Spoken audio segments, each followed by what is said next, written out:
জীবনটাকে তুলনা করি হিসাব বিজ্ঞান বইয়ের সাথে।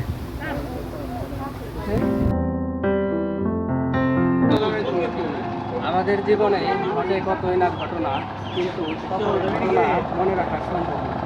কারণ সকল ঘটনা লেনদেন না। যে সকল ঘটনা লেনদেন সেগুলো ভালোভাবে হিসাব আমাদের করতে হবে। তো আমাদের জীবনের সকল কাজকর্ম হচ্ছে জাবেদা। কাজ করার সময় জীবনে অনেক ভুলভ্রান্তি হয়।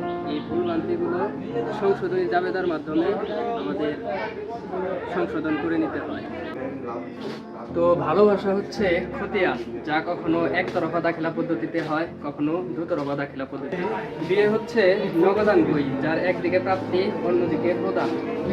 আর সংসার জীবন হচ্ছে ব্যাংক সমন্বয় বিবরণীর মতো। তো এই একে অন্যের সাথে মিলমিশ করে নেওয়াই হচ্ছে ব্যাংক সমন্বয় বিবরণী। এই সংসার জীবনে দৃশ্যমান অদৃশ্যমান সম্পদের মতো আসে নানাবিধ বিপদ আপদ, সেগুলো আমাদের অতিক্রান্ত করতে হয়।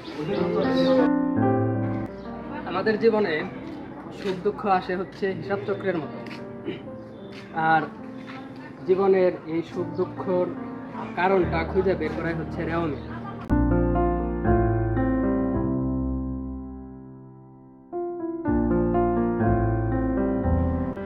আর জীবনে চলার পথে হিসাব বিজ্ঞানের নীতিমালার মতোই জীবনের নীতিমালাগুলো যদি সঠিকভাবে পালন করা যায়, তাহলে জীবন হয়ে ওঠে সুন্দর এবং সুখময়।